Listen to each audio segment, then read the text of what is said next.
معراج شریف کے ابتدا میں 3 مرحلے ہیں۔ کتنے مرحلے ہیں؟ 3 مرحلے ہیں معراج شریف کے۔ پہلا جو مرحلہ ہے وہ شروع ہوتا ہے مسجد حرام سے مسجد اقصی تک، خانہ کعبہ سے بیت المقدس تک، پھر بیت المقدس سے مسجد اقصی بھی جس کو کہتے ہیں، مسجد اقصی سے شروع ہوتا ہے اور سدرۃ المنتہا تک چلا جاتا ہے۔ پھر جو تیسرا سلسلہ ہے، مرحلہ ہے، وہ سدرۃ المنتہا سے لامکان تک، جہاں نہ مشرق نہ مغرب، کچھ بھی نہیں، جہاں پر لامکان تک۔ امام عشق و محبت کہتے ہیں وہی لامکان کے مکی ہوئے، سر عرش تخت نشی ہوئے، وہ نبی ہے جس کے ہے یہ مقام، وہ خدا ہے جس کا مکان نہیں۔ لامکان تک تیسرا مرحلہ، سدرۃ المنتہا سے لامکان تک رسول اللہ صلی اللہ علیہ وسلم کو سیر کرائی گئی۔ یہ 3 مرحلے ہیں۔ پہلا مرحلہ معراج شریف کا مسجد حرام سے مسجد اقصی تک، اس کا بیان قرآن مجید میں موجود ہے۔ جو بندہ اس کا انکار کرے گا وہ کافر ہو جائے گا۔ دوسرا جو مرحلہ ہے اور تیسرا جو مرحلہ ہے، مسجد اقصی سے سدرۃ المنتہا تک اور سدرۃ المنتہا سے لامکان تک، یہ جو مرحلہ ہے یہ صحیح حدیثوں سے ثابت ہے۔ اس کا جو انکار کرے گا وہ گمراہ ہو جائے گا۔ حضرات گرامی، اعلان نبوت کے 11ویں سال رسول اللہ صلی اللہ علیہ وسلم حضرت ام ہانی رضی اللہ تعالی عنہا کے گھر میں آرام فرما رہے تھے۔ اللہ رب العزت نے عرش کے دولہ رسول اللہ صلی اللہ علیہ وسلم کو لانے کے لیے جبریل امی کو حکم ارشاد فرمایا۔ حضرت جبریل امی فرشتوں کی بارات لے کر رسول اللہ صلی اللہ علیہ وسلم کی خدمت میں حاضر ہو گئے۔ رسول اللہ صلی اللہ علیہ وسلم آرام فرما رہے تھے حضرت ام ہانی کے گھر میں۔ اب حضرت ام ہانی کے گھر کی چھت کھلتی ہے اور جبریل امی فرشتوں کے ساتھ رسول اللہ صلی اللہ علیہ وسلم کی بارگاہ میں حاضر ہو جاتے ہیں اور عرض کرتے ہیں، یا رسول اللہ صلی اللہ علیہ وسلم، میں آپ کے رب کے حکم سے آپ کی خدمت میں آیا ہوں۔ مجھے اللہ رب العزت نے آپ کی بارگاہ میں بھیجا ہے اور اللہ پاک کا یہ حکم ہے میں آپ کو اللہ پاک کی بارگاہ میں ایسی عزت، ایسے احترام، ایسی تعظیم کے ساتھ لے جاؤں جو نہ آپ سے پہلے کسی کو نصیب ہوا، نہ آپ سے آپ کے بعد کسی کو نصیب ہوگا۔ یا رسول اللہ صلی اللہ علیہ وسلم، آج آپ اپنے رب سے ملاقات فرمائیں گے، اللہ رب العزت آپ سے کلام فرمائے گا۔ آج کی رات آپ عجیب و غریب اللہ کی نشانیاں دیکھیں گے۔ یا رسول اللہ صلی اللہ علیہ وسلم، آج کی رات وہ رات ہے، آج کی رات اللہ رب العزت آپ کو اپنا دیدار بھی عطا فرما دے گا۔ جبریل امی نے جب رسول اللہ صلی اللہ علیہ وسلم کی بارگاہ میں عرض کی تو سرکار کو لے کر وہاں سے مسجد حرام میں چلے گئے۔ مسجد حرام میں رسول اللہ صلی اللہ علیہ وسلم آ گئے اور حتیم کعبہ میں رسول اللہ صلی اللہ علیہ وسلم کو لٹا دیا گیا۔ پھر پیارے آقا صلی اللہ علیہ وسلم کا سینہ مبارک چاک کیا گیا۔ چاک کر کے رسول اللہ صلی اللہ علیہ وسلم کے مبارک دل کو نکالا گیا، آب زمزم سے غسل دیا گیا۔ پھر ایک ایمان اور حکمت سے بھرا ہوا تھال تھا، فرشتوں نے اس کو اٹھا کر رسول اللہ صلی اللہ علیہ وسلم کے مبارک سینے میں ڈال دیا۔ اس طرح ایمان و حکمت سے بھرا ہوا وہ سینہ، وہ پیارا سینہ، رسول اللہ صلی اللہ علیہ وسلم کا سینہ نور علی نور ہو گیا۔ جب معراج کے دولہ تیار ہو گئے، رسول اللہ صلی اللہ علیہ وسلم کے اس عظیم الشان سفر کے لیے پھر ایک انوکھی سواری کا انتخاب کیا گیا۔ سفر بھی انوکھا تھا، سواری بھی انوکھی تھی۔ سواری کوئی عام سواری نہیں تھی بلکہ وہ سواری جنت سے آئی تھی۔ براق رسول اللہ صلی اللہ علیہ وسلم کی خدمت میں پیش کیا گیا۔ حدیث پاک میں آتا ہے براق خوبصورت اور ایسا سفید رنگ والا وہ جانور تھا جو گدھے سے بڑا تھا، خچر سے چھوٹا تھا، گدھے سے بڑا تھا، خچر سے چھوٹا تھا، اور جنت سے یہ جنتی جانور تھا جو معراج کی رات رسول اللہ صلی اللہ علیہ وسلم کی خدمت میں حاضر ہوا اور رسول اللہ صلی اللہ علیہ وسلم نے اس پر اپنی سواری فرمائی۔ اور کیسی شانوں والی یہ سواری تھی، اس کی رفتار کتنی تھی۔ حدیث پاک میں آتا ہے اس براق کی نظر جہاں پر پڑتی تھی وہاں اس کا قدم ہوتا تھا۔ ہم یہاں باہر کھڑے ہو جائے، ہماری نظر آسمان تک جاتی ہے کہ نہیں جاتی؟ تو براق کی نظر کہاں تک جاتی ہوگی، اس کی رفتار کا عالم کیا ہوگا۔ رسول اللہ صلی اللہ علیہ وسلم کی سواری کے لیے جس براق کا انتخاب کیا گیا اس کی شان یہ تھی کہ جہاں پر اس کی نظر جاتی تھی وہاں پر اس کا قدم ہوتا تھا۔ اور جب رسول اللہ صلی اللہ علیہ وسلم اس براق پر سوار ہونے لگے تو براق خوشی میں جھومنے لگا۔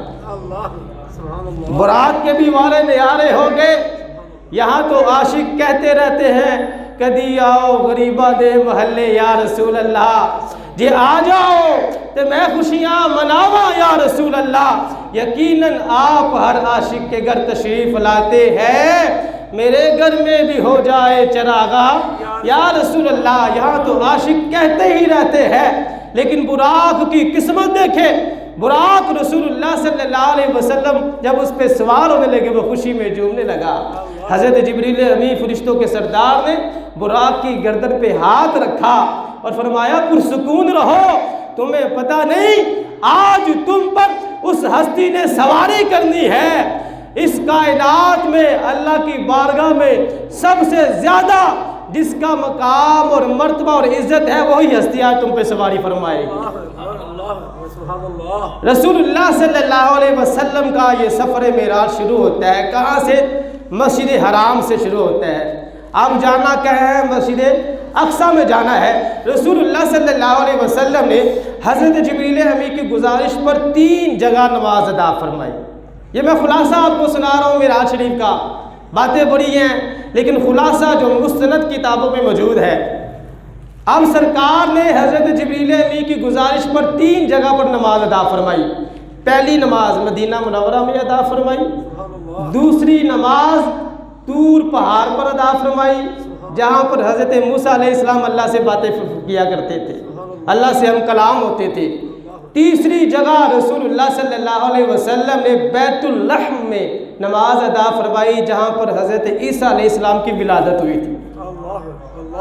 وقت تھوڑا ہے، علماء کہتے ہیں کہ جس جگہ پر اللہ کے نیک بندوں کے قدم لگ جاتے ہیں، حضرت عیسیٰ علیہ السلام کی ایک جگہ پر ولادت ہوئی تھی، اس کے بعد حضرت موسیٰ علیہ السلام ایک جگہ پہ کھڑے ہو کے رب سے باتیں کیا کرتے تھے۔ علماء فرماتے ہیں سرکار کو حکم ہوا وہاں نماز پڑھنے کا۔ یہاں سے پتہ چلتا ہے جہاں پر اللہ کے نیک بندوں کے قدم لگ جاتے ہیں وہ زمین نور علی نور ہو جاتی ہے۔ وہ زمین عام زمین نہیں ہوتی، وہ ٹکڑا جو زمین کا ٹکڑا ہے وہ عام ٹکڑا نہیں ہوتا۔ یہی بات ہم کہتے ہیں داتا علی حجویری رحمۃ اللہ علیہ جس ٹکڑے میں آرام فرما رہے ہیں وہ ٹکڑا عام ٹکڑا نہیں ہے، وہ بڑا خاص ٹکڑا ہے جہاں پہ اللہ کے نیک بندوں کے قدم لگ جاتے ہیں وہ زمین بھی اعلیٰ اور نور علی نور ہو جاتی ہے۔ رسول اللہ صلی اللہ علیہ وسلم نے 3 مقامات پر نماز ادا فرمائی۔ رسول اللہ صلی اللہ علیہ وسلم نے ارشاد فرمایا میرا گزر حضرت موسیٰ علیہ السلام کے پاس سے ہوا، یصلی فی قبرہ، میں نے دیکھا کہ موسیٰ علیہ السلام اپنی قبر میں نماز ادا فرما رہے ہیں، نماز ادا فرما رہے ہیں۔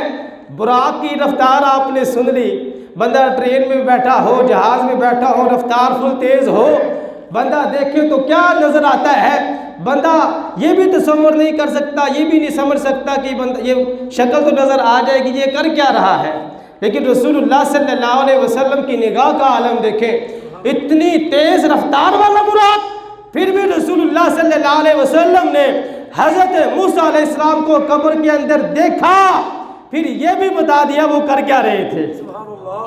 اور یہاں پر جو محبت کرنے والے علماء ہیں انہوں نے ایک بڑی ہی محبت بڑی بات ارشاد فرمائی ہے۔ وہ کہتے ہیں یصلی کا لفظ حدیث میں آیا ہے، یصلی کا ایک معنی ہوتا ہے درود و سلام پڑھنا۔ کیا معنی ہوتا ہے؟ درود و سلام پڑھنا۔ اگر ہم یہاں پر یصلی کا یہ معنی مراد لیں، پھر اس حدیث کا مطلب یہ ہوگا حضرت موسیٰ علیہ السلام رسول اللہ صلی اللہ علیہ وسلم کا انتظار فرما رہے تھے، اور جب سرکار آ گئے تو حضرت موسیٰ علیہ السلام سرکار کے استقبال کے لیے ہاتھ باندھ کر درود و سلام پڑھنا شروع ہو گئے۔ رسول اللہ صلی اللہ علیہ وسلم اللہ کے عجائبات، اس کے جو قدرت کی جو نشانیاں ہیں اس کو دیکھتے دیکھتے دیکھتے دیکھتے بیت المقدس میں پہنچ گئے۔ مسجد حرام سے سفر شروع ہوا، مسجد اقصیٰ میں جب پہنچے تو وہاں پہ رسول اللہ صلی اللہ علیہ وسلم نے اپنی سواری کو وہاں باندھا جس جگہ پر پہلے نبی اور رسول اپنی سواریوں کو باندھا کرتے تھے۔ ایک موقع پر ابو سفیان اور ان کے کچھ لوگ، یہ روم کے بادشاہ کیسر کے دربار میں موجود تھے۔ اس وقت حضرت ابو سفیان اسلام نہیں لائے تھے، حضرت ابو سفیان اسلام نہیں لائے تھے، اسلام لانے کے پہلے کی بات ہے ان کی۔ یہ روم کے بادشاہ کے دربار میں موجود ہے۔ روم کے بادشاہ نے پوچھا رسول اللہ صلی اللہ علیہ وسلم کے بارے میں، تو انہوں نے بتانا شروع کر دیا، اور باتیں کرتے کرتے کرتے ابو سفیان نے کہا بادشاہ سلامت، آپ کو پتہ ہے وہ تو یہ بھی کہتے ہیں کہ میں رات کے ٹائم اپنی زمین سے نکلا اور تمہاری مسجد بیت المقدس میں آیا، وہاں پر نماز ادا کی، پھر صبح ہونے سے پہلے پہلے میں واپس آ گیا۔ یہاں سے پتہ چلتا ہے کہ وہ جھوٹے ہیں، معاذ اللہ۔ اب وہ بادشاہ کو، روم کے بادشاہ کو یہ بات بتا رہے تھے۔ روم کے بادشاہ کے پاس ان کا ایک بڑا ہی عابد عبادت گزار بیٹھا تھا۔ اس نے کہا مجھے اس رات کا علم ہے۔ اہل کتاب تھا، اس نے کہا مجھے اس رات کا علم ہے۔ بادشاہ نے اس کی طرف دیکھا، اس نے کہا تمہیں کیسے پتہ ہے اس رات کا؟ وہ کہنے لگا میں روزانہ رات کو جب مسجد اقصیٰ سے نکلتا ہوں تو سارے دروازے بند کر کے نکلتا ہوں، لیکن اس رات کو ایسا ہوا ایک دروازہ بند نہیں ہو رہا تھا، ہم اس دروازے کو بند کرتے تھے، سارے کرندے بلا لیے، کوششیں کی، لیکن اس مسجد کا دروازہ بند نہیں ہوا، وہ دروازہ کھولے کا کھلا ہی رہا۔ وہ کہتا ہے بادشاہ سلامت، میں پھر دروازہ کھلا ہی چھوڑ گیا، میں وہاں سے چلا گیا۔ جب میں صبح آیا تو میں نے دیکھا جہاں پر انہوں نے سواری باندھی تھی سواری کا نشان بھی موجود تھا۔ پھر میں نے اپنے ساتھیوں سے کہا یہ دروازہ رات کے وقت اس لیے بند نہیں ہو رہا تھا کہ یہاں پر امام الانبیاء صلی اللہ علیہ وسلم نے تشریف لانا ہے اور آ کر نماز بھی ادا فرمانی ہے۔ رسول اللہ صلی اللہ علیہ وسلم مسجد اقصیٰ میں جب پہنچے تو سارے نبی اور رسول مسجد اقصیٰ میں موجود ہیں۔ کم و بیش 1,24,000 نبی اور رسول اللہ صلی اللہ علیہ وسلم کی امامت میں نماز ادا فرمائیں گے۔ اور حضرت جبریل امین نے کیا کیا؟ اللہ کے حکم سے سرکار کا دست مبارک پکڑا اور امامت کے لیے سرکار کو آگے فرما دیا۔ رسول اللہ صلی اللہ علیہ وسلم نے مسجد اقصیٰ میں نبیوں اور رسولوں کی امامت فرمائی ہے۔ یہ شان ہے ہمارے آقا کی، کوئی رتبے میں کوئی لفظوں میں کیسے بتا دے کہ ان کے رتبے کی حد ہے تو کیا ہے۔ شاعر کہتا ہے کوئی لفظوں میں کیسے بتا دے کہ ان کے رتبے کی حد ہے تو کیا ہے۔ ہم نے اپنے بڑوں سے سنا ہے ان کا رتبہ بڑوں سے بڑا ہے، وہ امام صفِ انبیاء ہے، ان کا رتبہ بڑوں سے بڑا ہے۔ رسول اللہ صلی اللہ علیہ وسلم نے مسجد اقصیٰ میں نبیوں اور رسولوں کی امامت فرمائی، نماز ادا ہوئی۔ نماز کے بعد سارے نبیوں اور رسولوں نے خطبے دیے۔ سب سے جو آخری خطبہ تھا وہ رسول اللہ صلی اللہ علیہ وسلم نے ارشاد فرمایا۔ میرے بھائیو یہاں ایک نکتے والی بات ہے، اس سفر کا زمینی سفر کا آغاز ہوا مسجد حرام سے مسجد اقصیٰ تک، پھر آگے آسمانی سفر کا آغاز ہوا مسجد اقصیٰ سے سدرۃ المنتہا تک۔ ہمارے بزرگان دین فرماتے ہیں کہ اللہ کے قرب کی منزلوں کا جو سفر ہے اس کا آغاز ہوا مسجد سے، پہلے مسجد حرام سے مسجد اقصیٰ، پھر مسجد اقصیٰ سے پھر سدرۃ المنتہا تک۔ علماء فرماتے ہیں، بزرگان دین فرماتے ہیں، مسئلہ یہ ہے، اس میں نکتے والی بات یہ ہے کہ رسول اللہ صلی اللہ علیہ وسلم اپنے اس انداز سے لوگوں کی یہ تربیت فرما رہے ہیں، امت محمدیہ کی یہ تربیت فرما رہے ہیں۔ او امت محمدیہ، اگر تم اللہ کا قرب چاہتے ہو تو مسجدوں کے ساتھ اپنا تعلق مضبوط کر لو، مسجد کے ساتھ اپنا تعلق مضبوط کر لو۔ اتنا مبارک سفر معراج کا شروع کہاں سے ہوا؟ مسجد سے ہوا، مسجد حرام سے ہوا، پھر مسجد اقصیٰ سے ہوا۔ یہ سفر ہمیں اس بات کی طرف ہماری توجہ دلا رہا ہے، ان مسجدوں کو عام نہ سمجھنا۔ اگر تم اللہ کا قرب حاصل کرنا چاہتے ہو، اللہ کے نزدیک ہونا چاہتے ہو، آؤ مسجدوں میں ڈیرے لگا لو، آؤ نماز ادا کرو، آؤ مسجدوں سے پیار کرو، مسجدوں سے اپنے تعلق کو مضبوط بنا لو۔ اللہ رب العزت تم لوگوں کو اپنا قرب عطا فرما دے گا۔ رسول اللہ صلی اللہ علیہ وسلم بیت المقدس سے پھر سدرۃ المنتہا کی طرف، بیت المقدس سے جب نکلے تو پہلے پہلے آسمان پر، پھر دوسرے آسمان پر، پھر تیسرے آسمان پر، اور جب کسی آسمان پر جاتے تو آگے سے پوچھا جاتا تھا جی کون آیا ہے؟ جبریل امی فرشتوں کے سردار اپنا تعارف کرواتے، میں ہوں۔ پھر پوچھا جاتا تھا وَمَن مَعَكَ، اے جبریل تم تو ہو ہی، جو تمہارے ساتھ ہے اس کا بھی بتاؤ۔ جبریل امی بتاتے میرے ساتھ پیارے آقا صلی اللہ علیہ وسلم ہے۔ پھر پوچھنے والا پوچھتا اچھا یہ بتاؤ خود آئے ہو یا بلائے گئے ہو؟ جبریل امی کہتے ہیں خود نہیں آئے بلکہ میرے رب نے ان کو بلایا ہے، اللہ رب العزت نے ان کو بلایا ہے۔ ہر آسمان پر یہ سوال ہوتے کہ پہلے آسمان پر حضرت آدم علیہ السلام سے ملاقات ہوئی رسول اللہ صلی اللہ علیہ وسلم کی، دوسرے آسمان پر حضرت یحییٰ علیہ السلام، حضرت عیسیٰ علیہ السلام سے ملاقات ہوئی، پھر تیسرے آسمان پر حضرت یوسف علیہ السلام سے ملاقات ہوئی، چوتھے آسمان پر حضرت ادریس علیہ السلام سے ملاقات ہوئی، پانچویں آسمان پر حضرت ہارون علیہ السلام سے ملاقات ہوئی، چھٹے آسمان پر حضرت موسیٰ علیہ السلام سے ملاقات ہوئی، اور ساتویں آسمان پر حضرت ابراہیم علیہ السلام سے ملاقات ہوئی۔ رسول اللہ صلی اللہ علیہ وسلم نے آسمانوں کے مشاہدات بھی کیے اور نبیوں اور رسولوں سے ملاقات بھی فرماتے رہے۔ رسول اللہ صلی اللہ علیہ وسلم ساتوں آسمانوں سے آگے پھر سدرۃ المنتہا تک گئے۔ سدرۃ المنتہا کیا ہے اس کا تعارف سنیں۔ سدرۃ المنتہا ایک نہایت ہی عظیم و شان خوبصورت درخت ہے، اور یہ ایسا درخت ہے جس کی جڑیں چھٹے آسمان میں ہے اور اس کی شاخیں ساتویں آسمان تک پھیلی ہوئی ہیں۔ ایسا درخت ہے سدرۃ المنتہا کا یہ مقام ہے، اور یہ جو مقام ہے یہ رکاوٹ ہے اوپر والوں کے لیے نیچے والوں کے لیے۔ آسان لفظوں میں سمجھاتا ہوں، سدرۃ المنتہا کا جو مقام ہے نا، جو نیچے سے چیز اوپر کی طرف چڑھتی ہے وہ سدرہ سے آگے نہیں جا سکتی، اور جو اوپر سے نیچے آتی ہے وہ سدرہ سے نیچے نہیں آ سکتی۔ یہ ایسا مقام ہے، فرشتے بھی اور نیک بندوں کی روحیں بھی سدرہ سے آگے نہیں جاتی، سدرہ سے پیچھے ہی رہتے ہیں۔ اب رسول اللہ صلی اللہ علیہ وسلم نے معراج کی رات پیارے آقا صلی اللہ علیہ وسلم سدرہ سے بھی آگے تشریف لے گئے اور لوگوں کو بتا دیا، لوگوں ہر چیز کی، ہر مخلوق کی ایک حد ہے، کوئی اوپر نہیں جا سکتا، کوئی نیچے نہیں آ سکتا، ہر مخلوق کی ایک حد ہے۔ لیکن ہمارے نبی صلی اللہ علیہ وسلم کو اللہ نے اتنی شانیں عطا فرمائی ہے جن کی کوئی بھی حد نہیں ہے۔ نعرہ تکبیر، اللہ اکبر، نعرہ رسالت، یا رسول اللہ، نعرہ حیدری۔ شیخ سعدی فرماتے ہیں کوئی حد ہے ان کے عروج کی، کوئی حد ہے ان کے عروج کی، بلغ العلا بکمالہ کشفت تجا بجمالہ حسنت جمیع خصالہ صلو علیہ وآلہ۔ جہاں کوئی اوپر نہیں جا سکتا، کوئی نیچے نہیں آ سکتا، رسول اللہ صلی اللہ علیہ وسلم وہاں سے بھی آگے گئے ہیں۔ جب سرکار سدرہ سے آگے گئے تو نیچے سے جانے والوں کی حد کو توڑ دیا، جب اوپر سے واپس آئے تو اوپر سے نیچے آنے والوں کی حد کو توڑ دیا۔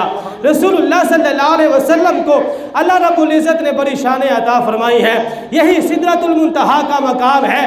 جبریل امی وہاں پر عرض کرتے ہیں یا رسول اللہ صلی اللہ علیہ وسلم بس اب سدرۃ المنتہا کا مقام آ گیا ہے، اگر میں یہاں سے آگے جاؤں گا تو نور کی تجلیات میرے پروں کو جلا دیں گی۔ امام عشق و محبت اعلیٰ حضرت رحمت اللہ علیہ فرماتے ہیں جبرائیل امی رہ گئے راہ میں، جبرائیل امی رہ گئے راہ میں، عرش اعلیٰ پہ پہنچا، عرش اعلیٰ پہ پہنچا، جبریل امی وہاں پر رک گئے۔ اور ایک شاعر پنجابی کا شاعر کہتا ہے کوئی فلک تیرے یار گیا، کوئی فلک تیرے یار گیا، کوئی سدرہ تے جا ہار گیا، ایک کالیاں زلفا والا سی جرا عرشہ تو بھی لنگ پار گیا۔ جبرائیل امی رک گئے وہاں پر۔ رسول اللہ صلی اللہ علیہ وسلم نے ارشاد فرمایا اے جبریل یہ تو بتاؤ جب میں اللہ کی بارگاہ میں جاؤں کوئی تمنا ہے تمہاری، کوئی آرزو ہے؟ جبریل امی عرض کرنے لگے یا رسول اللہ صلی اللہ علیہ وسلم میری ایک تمنا ہے، جب آپ اللہ کی بارگاہ میں جائیں تو میری طرف سے ایک التجا کیجئے گا۔ وہ التجا یہ ہے یا رسول اللہ صلی اللہ علیہ وسلم جب قیامت کا دن ہو آپ کی امت پل صراط سے گزرے، اللہ مجھے اجازت عطا فرما دے میں آپ کی امت کے قدموں کے نیچوں میں اپنے پروں کو بچھا دوں۔ امام عشق و محبت اعلیٰ حضرت تاجدار بریلی فرماتے ہیں پل سے اتارو راہ گزر کو خبر نہ ہو، پل سے اتارو راہ گزر کو خبر نہ ہو، جبریل پر بچھائے تو پر کو خبر نہ ہو۔ امام عشق و محبت بھی امام عشق و محبت ہے۔ اعلیٰ حضرت کہتے ہیں یا رسول اللہ صلی اللہ علیہ وسلم آپ نے جتنے ہم پر احسانات فرمائے ہیں بڑے ہی احسانات ہیں، اب ہم پر ایک اور بھی احسان فرما دے۔ وہ کیا احسان ہے؟ اعلیٰ حضرت فرماتے ہیں یا رسول اللہ صلی اللہ علیہ وسلم جب قیامت کا دن ہو ہم پل صراط سے گزرے، یا رسول اللہ آپ کے صدقے میں آپ کی امت اتنی آسانی سے پل صراط سے گزرے کہ پل کو بھی خبر نہ ہو، پل کو بھی خبر نہ ہو۔ اور یا رسول اللہ صلی اللہ علیہ وسلم جب حضرت جبریل امی اپنی تمنا پوری کرتے ہوئے آپ کی امت کے قدموں کے نیچے پر کو بچھائے، یا رسول اللہ صلی اللہ علیہ وسلم ایک احسان یہ بھی فرما دے کہ پر کو خبر نہ ہو، تاکہ جبریل امی کے پر کا بھی احسان نہ رہے، پل صراط کا بھی احسان نہ رہے۔ امام عشق و محبت کہنا یہ چاہتے ہیں یا رسول اللہ صلی اللہ علیہ وسلم احسان ہو تو بس آپ کا ہو، آپ کے احسانات سے ہماری گردنیں ہمیشہ جھکی رہیں گی۔ اللہ اکبر۔ یہ ہے جی سدرۃ المنتہا کا مقام، سدرۃ المنتہا پر پہنچے۔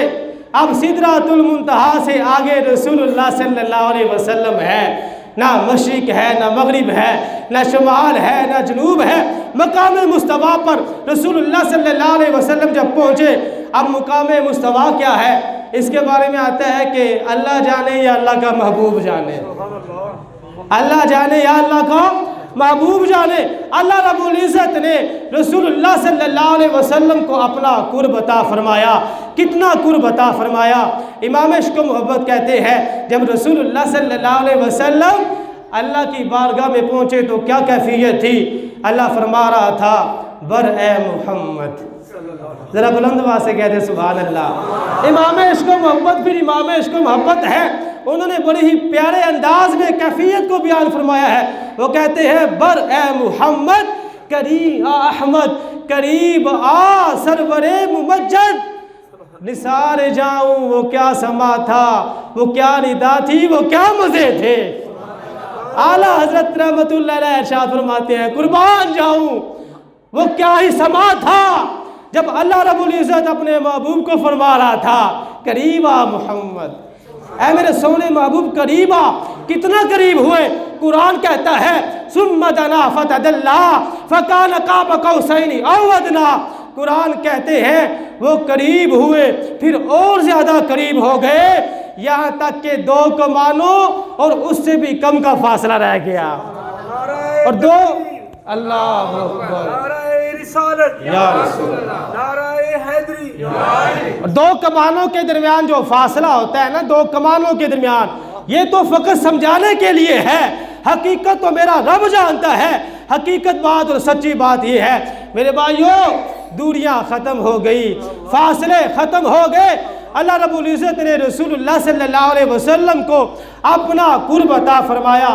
پھر راز و نیاز کی باتیں ہوئیں، کیا باتیں ہوئیں ہم لفظوں میں بیان نہیں کر سکتے، بلکہ قرآن مجید میں اللہ رب العزت نے ہمیں اتنا ہی بتایا ہے وَأَوْحَىٰ إِلَىٰ عَبْدِهِ مَا أَوْحَىٰ، کیا باتیں ہوئیں، بس میں نے اپنے بندے کی طرف وہی فرمائی جو فرمائی۔ ایک حدیث کے مطابق رسول اللہ صلی اللہ علیہ وسلم نے ارشاد فرمایا اللہ رب العزت کی بارگاہ سے مجھے جو انعامات ملے ہیں ان میں سے 3 انعام بڑے خاص ہیں۔ پہلا انعام، جب میں اللہ کی بارگاہ میں حاضر ہوا مجھے یہ ملا، اللہ پاک نے ہمیں سورہ بقرہ کی آخری آیتیں عطا فرما دی۔ اور دوسرا انعام یہ ملا، رسول اللہ صلی اللہ علیہ وسلم نے ارشاد فرمایا جو دوسرا انعام، پہلا انعام تو مجھے یہ ملا کہ اللہ رب العزت نے سورہ بقرہ کی آخری آیتیں عطا فرمائی ہے، دوسری خوشخبری اللہ نے یہ سنائی اے میرے سونے پیارے محبوب صلی اللہ علیہ وسلم، آپ کی امت میں سے جو بندہ مشرک نہیں ہوگا میں سب کو بخش دوں گا، میں سب کی بخشش فرما دوں گا۔ جو مشرک نہیں ہوگا، شرک نہیں کرنا، جو شرک نہیں کرے گا، ایمان پہ اس دنیا سے جائے گا، اللہ رب العزت سرکار کے صدقے میں سارے مسلمانوں کی بخشش فرما دے گا۔ یہ ہے رسول اللہ صلی اللہ علیہ وسلم پر دوسرا انعام۔ تیسرا انعام جو ملا، اللہ رب العزت نے اس رات پیارے آقا صلی اللہ علیہ وسلم کو 50 نمازوں کا تحفہ عطا فرما دیا۔ میرے بھائیوں، اس سے بڑا جو انعام تھا معراج کی رات، وہ یہ انعام تھا کہ اللہ رب العزت نے رسول اللہ صلی اللہ علیہ وسلم کو اپنا دیدار عطا فرمایا ہے۔ سر کی آنکھوں سے، یہ ہمارا عقیدہ ہے، سر کی آنکھوں سے رسول اللہ صلی اللہ علیہ وسلم نے اللہ رب العزت کا دیدار فرمایا ہے، اللہ رب العزت کو دیکھا ہے۔ یہ بہت ہی بڑا اعزاز ہے جو اللہ رب العزت نے آمنہ کے لال کو عطا فرمایا ہے۔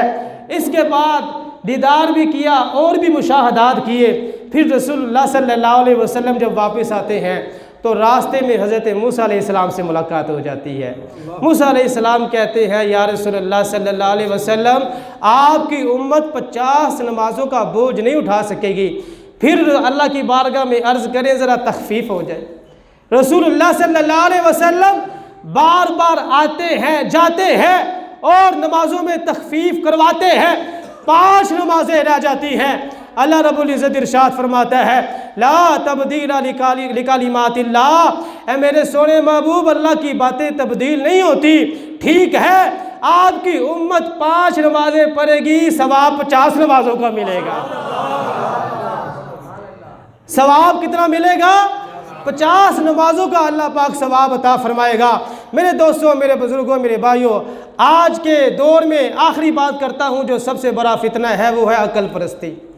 کچھ لوگ ایسے ہوتے ہیں وہ کہتے ہیں یہ بات ہماری عقل میں آ گئی ہے، یہ ٹھیک ہے، جو عقل میں نہیں آتی وہ فضول ہے۔ میں کہتا ہوں جو بندہ یہ سمجھتا ہے کہ میری عقل بس ٹھیک ہے باقی سب فارغ ہے، تو ایسا بندہ سب سے بڑا بے عقل ہے۔ حقیقت میں عقل مند بندہ وہ ہے، اس کو پتہ ہونا چاہیے عقل تو اللہ نے دی ہے دنیاوی معاملات کو سمجھنے کے لیے۔ جب اللہ اور اس کے رسول کا حکم آ جائے تو پھر عقل کو پیچھے رکھ دیا جاتا ہے، پھر عقل دینے والے کو حکم کو دیکھا جاتا ہے۔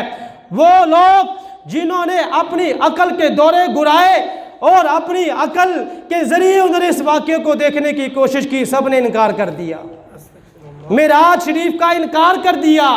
کیوں؟ انہوں نے اپنی عقل کے مطابق سوچنا شروع کر دیا کہ یہ ہو سکتا ہے کہ نہیں ہو سکتا۔ لیکن قربان جائے حضرت ابو بکر صدیق رضی اللہ تعالیٰ عنہ کی عقل مبارک پر۔ سبحان اللہ۔ ہماری بھی عقلیں ہیں، سرکار کے صحابہ کی بھی عقلیں تھی۔ حضرت ابو بکر صدیق کو کہا، اعتراض کرنے والوں نے، آپ کو پتہ ہے آپ جن کا کلمہ پڑھتے ہیں وہ کیا کہہ رہے ہیں؟ وہ تو کہتے ہیں میں رات کے حصے میں مسجد حرام سے مسجد اقصیٰ گیا، پھر مسجد اقصیٰ سے سدرۃ المنتہا تک گیا، میں 7 آسمانوں کی سیر کر کے آیا۔ حضرت ابو بکر صدیق رضی اللہ تعالیٰ عنہ سے جب اعتراض کرنے والوں نے یہ بات کہی، حضرت ابو بکر صدیق پھر حضرت ابو بکر صدیق ہے صدیق دا رتبہ کمال شان دی کی پوچھنا ہے سبحان اللہ سبحان اللہ شان بڑی ہے حضرت ابو بکر صدیق کی حضرت ابو بکر صدیق رضی اللہ تعالیٰ عنہ کہنے لگے ان لوگوں کو او اعتراض کرنے والوں میں تمہیں ایک بات کہتا ہوں اگر یہ بات آمینہ کے لال ارشاد فرما رہے ہیں اگر یہ بات رسول اللہ صلی اللہ علیہ وسلم ارشاد فرما رہے ہیں میں تمہیں یہ کہنا چاہتا ہوں یہ تو بڑی چھوٹی سی بات ہے اگر میرے حضور اس سے بھی بڑی بات بیان فرما دے سب سے پہلے میں ہوں اس بات کی تصدیق کرنے والا سبحان اللہ سبحان اللہ سب سے پہلے میں ہوں اس بات کی تصدیق